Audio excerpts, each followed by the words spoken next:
Hey there guys, it's Metro, and this is a little experimental type video I wanted to make.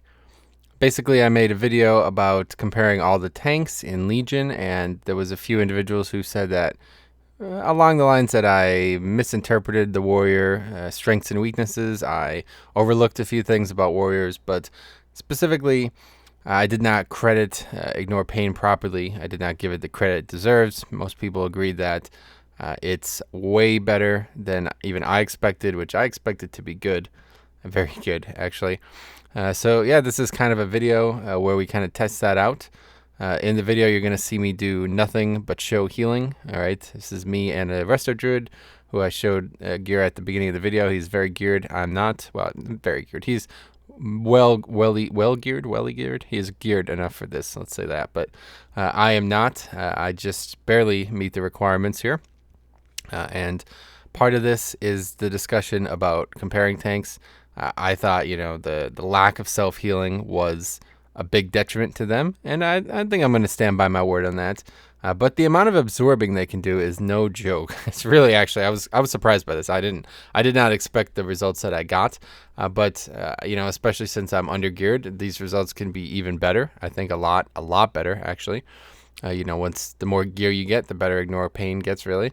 So it's interesting. I think it's going to be really good for raids, honestly. Like the fact, I think another thing to take away from this video is how often I'm using it. Like you're seeing me use it. That's probably a good experiment to see as well. Like how many times I'm using this in a dungeon. Now, don't forget, it gets stronger the more rage you use. I think it's between 20 and 60 rage. If you do the full 60 rage one, it is a lot stronger. But, in times I'm kind of like mixing and matching, using it at strengths, using it at low point, kind of just trying to keep it up as much as possible. Thinking differently, I can pad my healing, quote unquote, here by using it, then the healer won't get healing, stuff like that. So just kind of experimenting a little bit here. I'm not a professional World of Warcraft player. Okay, guys, I'm just doing this as a small experiment. There's a lot of independent variables that were probably not accounted for. So if you guys feel like I missed out on the point of this or something like that, I would love to hear about ways that we could iterate it and make it a little bit more of an even comparison between this and Blood, which a subsequent video will be made on shortly. But for tonight, it's Warrior. All right. So you can just take a look at this on the screen. I don't really have a lot to commentate on at this moment. I have some screenshots that we're going to look at the end of a strict comparison between the healing done from the Druid and the healing done from me. And then, of course, how much of that healing was actually done to me to compare. And like I said, the results are actually surprising, but I don't want to spoil that. But so you see a little bit here, in terms of my actual reduction with Ignore Pain it's difficult. And now, so this is another thing we need to discuss. I picked Heroic Violet Hold, right? And a lot of people are like, lol, you do anything relevant? Heroic Violet Hold. So yeah, I picked that on purpose, all right? It's convenient for me too. I'm not saying it's not, but I did actually like the idea of doing a Heroic for both of these tests because in terms of healing, obviously the more healing needed, the more elevated both of these specs can get. Like a good geared healer, like for example, if I did like Mythic plus Infinite and the healer was geared and I was geared, you would expect a lot more healing to be done on the outside, on the raid, the members of the 5-man. So it would be harder for me to actually delegate exactly how much healing is needed. And a lot of these pulls, the only damage taken is me, but of course we still have to curve down that variable at the end to make sure we're 100% clear on who is actually taking the healing. Because, it's not always just me. A lot of the healing being done is, of course, to the group members. But also, the reason I did this is because both cases we're discussing here, Prot Warrior and Blood DK, benefit greatly from absorbs. And then, of course, one benefits greatly from healing. So my initial argument to this was that a self-heal is technically, even though they're on the HPS meter, which is what we're looking at right now, I don't consider Ignore Pain a self-heal because it's just an absorb. And there's a debate on that. Obviously, that's why it's on the HPS chart. But I don't consider it a self-heal because it does not raise your health. Technically, it does not raise your health permanently, I think is the bigger issue. So as you guys hopefully have seen by now, I did solo a 5-man as a DK, and I've tried it on the other tanks. Now my other tanks are not in various states of gear calamity. So this warrior definitely could not do it with the gear he has currently. But you never know. Maybe if I did get him some gear, it would be possible. So that's kind of what we're trying to test here. How much can actually be mitigated with the self-heal, and how much healing is actually, how important healing actually is in terms of self-healing, So I think my original argument, like I said, getting back to that, was that a heal is at least worth double because, you're going to be able to heal yourself up in dire times. And I went on to make the example that, say you're in, so in raids, it's very predictable, right? Like it seems like in raids, they're equal because you predict every swing in a raid. You're pulling these bosses sometimes hundreds of times, right? So you should be able to predict every swing as a tank. But in a 5-man, it's not always that easy. Sometimes mistakes happen. Sometimes mobs get pulled by accident, and you have a timer. So it's in a raid, it's like, all right, it's a wipe. Let's try again. But in a 5-man, it's like, fuck, man, we just lost the timer because of this mistake. So I think that's pretty relevant, if you ask me. I think that's really a really important case. And my original argument was that type of healing, like Blood Decay, Paladin, which people seem to argue with as well, but either way, anybody who has a substantial heal that they can place on themselves is a very good position to be in, because you can save a lot of these wipes. Like, for example, if the healer dies for some reason in a 5-man, you could keep yourself alive, but then others are like, no, ignore pain would count for double that, because they would just be able to reduce the damage. But I don't see it, because reduction, yeah, it's obvious if you're a robot, reduction is just as good, if not better, than actual healing.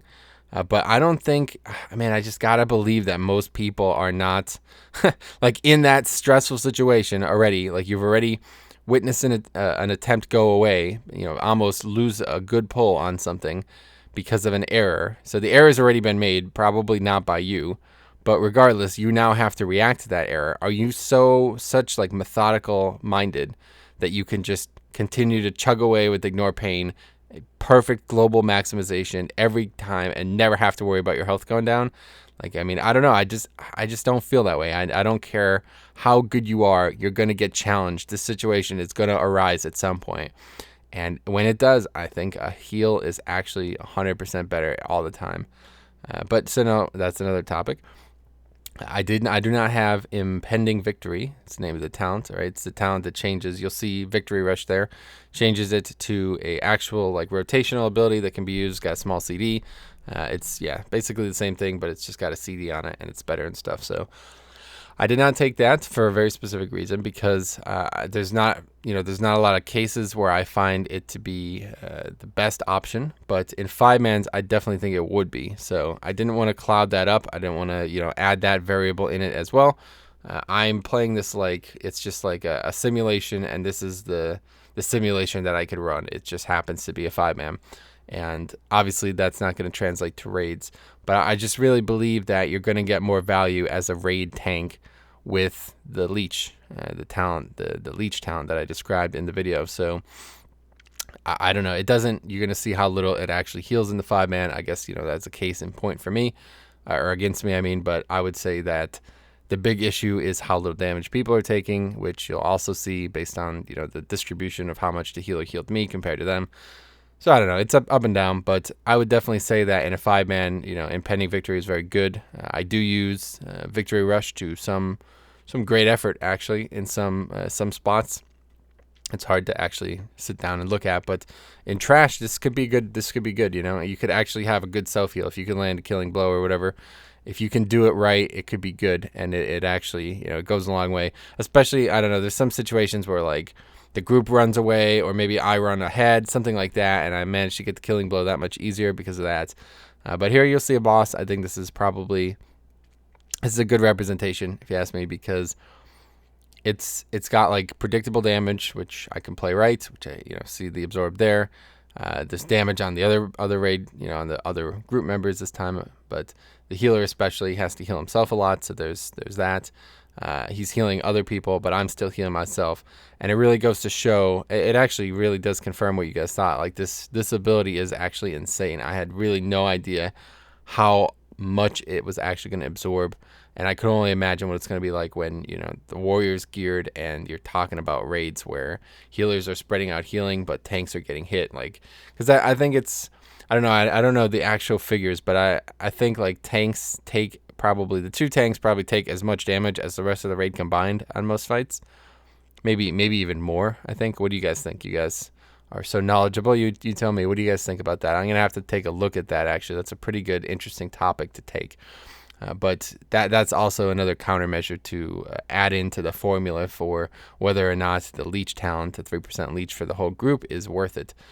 But I personally think, like I said, it's going to be really strong in raids, but impending victory can be really good in 5-mans.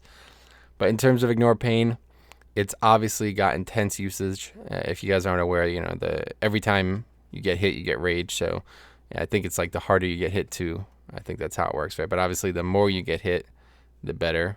And now the threat is no longer an issue in the video game. Every time you're fighting multiple mobs, you're going to be getting a lot of rage, and that means a lot of ignore pains. So it's somewhat there's some parity there between this and Death Knight, which is what I talked about. And a lot of people said that Death Knight is going to be superior in 5-mans because the more mobs there are, the more healing they can do, which is true. But to some degree, it's true about Warrior as well. It's not true about other classes, right? Because their absorb comes from using a resource that you can gain more readily in a 5-man scenario. So that's pretty cool. I like that idea a lot, actually. And really, they've transformed Warrior so significantly. It's unbelievable. Like, I'm really impressed by this. Like I said, I did not expect this at all. I did not. I mean, I should have known. And like, I fully admit that I, made some oversights. I actually misspoke in the video about the artifact. I did not realize it did actually have a defensive component, which is funny because I don't know. I guess I am stupid, but I don't know. I could have swore I knew everything that I had to know about that, but I clearly did not, so no surprise to me when I found out that I did not value ignore pain as much as I did. So on top of this is another good little piece of experimental data here. I don't use another CD in the whole dungeon, okay? I think I use Last Stand once, and when that happens, I think it's coming up actually, that's a really good example of what I'm talking about how an actual heal is better than an absorb, because I'm using ignore pain every frigging global that I can. Constantly trying to generate rage towards it, only using rage on it, and not using any other CDs. I think it's this pack here, actually. And I almost die, right? Now, it's not the best example. Perhaps poor play was had here, but regardless, I'm using it as often as I can, trying to reduce as much damage as physically possible, but I'm just in a dire need of healing, you know what I mean? And yeah, right there, I think it's coming up right here. Yeah, so I have to use Last Stand here, otherwise I die.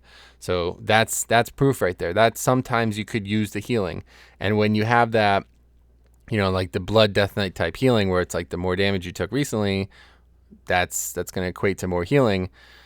It just goes a lot. I can't believe that it doesn't go farther. You know what I mean? Like, ignore pain is great, but eventually your barrier is gonna be breached. You can't prevent it all. You can't always do it. So if that's the case, then healing is better, and I think you're gonna see that a lot in raids. Like, between the absorbs and the healing, Blood Death Knight have. I don't think you could weigh it as much. The absorb is one thing, but it's really just the healing is what separates them. And I think that's the big strength of Blood and the big weakness of Prot. Like, without that heal, if they just had a heal, and somebody else said, if they had the heal plus all their other abilities, it would be ridiculous. And I said, well, I don't know about that, because I feel like Warrior has as many abilities as, say, Guardian Druid or Prot Paladin, right? And others rebuke that, those classes don't have anywhere near as much healing. But I don't know. It's such a diluted concept. Everybody's talking about something different. There's no cohesion in the argument. So I try to add a little bit here with this video. Like I said, I know it's not perfect, but I just wanted to take a minute to show you guys that, especially on some of these bosses, this ability is nuts. It really is nuts, and I definitely should give it more credit than it has. It can actually absorb like ridiculous amounts of damage. It really, really, really, really can. And it's way stronger than I think anyone expected it to be. Obviously, it looks good on paper, but it's even better in application. So, like, the more you use it, the better it is, obviously. But you still have to time it properly. So that's kind of, and that's another thing about absorbs versus healing. You can use them beforehand. So people said that, as an off tank, somebody not tanking the boss currently, you can build up a very, very, very large absorb and then taunt, and you would have like your whole health pool and absorb. No other class can do that. And you're 100% correct. Those are strengths. Those are things that I'd overlooked. But I still stand firm in saying that their self-healing is something to be desired because they have none, really. They have one small talenting option, and I think it's situational. I don't think it's going to ever be mandatory. Maybe I'm wrong 100%, but either way, that's the way I feel about it. So now we're going to take a look at a screenshot and compare the two things and discuss that. So on this screenshot, we're taking a look at the total healing from the entire dungeon, as you can see there. And you'll take a look first at the druid's distribution. All right, obviously, you know, the spells that he casts is one thing, but the actual healing distributed towards players. You see I took 44% more healing than the second most player, and that is him. And for some reason, I don't know what no one is. Is that Arya Stark? Is Arya Stark in my group? Man, she's no one, I guess. But anyway, I don't know what that's about. Actually, I have no idea. But either way, yeah, so you see the distribution. You see the difference in the numbers. 44% of the healing is done. And remember this number here. Let's take a look at it. 58.46 million, right? 58.46 million is a number from the Resto Druid healing me in the entire 5-man dungeon, right? And then compare that to 132.66 million is the healing that he did total to everybody, including me, right? So yeah, that's well under half of the healing was done to me, 44%, obviously it says there. But now we'll take a look at this. This being the distribution that I myself as the warrior tank did in the entire dungeon. Once again, still looking at total here. And as you see, 90% of my healing, you know, some victory rush in there, inspiring presence, etc. Obviously did not do very much, 4.1% in the entire dungeon. But ignore pain, 79.72 million. All right, guys. So once again, looking back at the number the Resto Druid did to me, 58.46 million. And I absorbed, he healed 79.72 million. So what can we accurately conclude from this? We can accurately conclude that obviously absorbs are first to go on the list. Anytime you absorb damage, it obviously trumps a heal when the damage is 1-to-1. But when you actually take damage after the absorb, the heal becomes secondary. Like I said, I think that actually is meaning for double value. If you can absorb and reduce damage at the same time and then heal it up, that is where it's at. Whereas warrior can only reduce damage, but still, I was able to do more HPS on me than the druid was on me. And a lot of that was because we chose a heroic dungeon. That was intentional. We picked a dungeon with, you know, controllable trash packs. Nothing can get out of control. We pulled one group at a time, faced one boss at a time, stuff like that. But still, in that controlled environment, right, which, you know, is equivocal, if you ask me, only scaled up, obviously, don't take this out of context, is equivocal to raid situations. You know, you do one thing at a time, you know exactly where to prepare, when to heal, when to absorb, all that. I think you're going to see this. I think you're going to see ignore pain actually being a very, very high amount of healing for any warrior tank. And like I said, I fully underestimated that. I did not expect that. I underestimated a few of the weaknesses of warriors, but I still stand by saying that an actual self heal would just, if this got nerfed by 20% and they gave them a self heal that could heal that up, the remainder up, it would be so much better. It would be such a better kit for actual 5-man. So anyway, if you guys have any questions about that, let me know. We're going to compare this to Death Knight, which I already have recorded, and that'll go up in a day or two. So I really hope you guys could constructively contribute to this. Otherwise, yeah, it was all for naught. But thanks for watching. See you guys in the next video.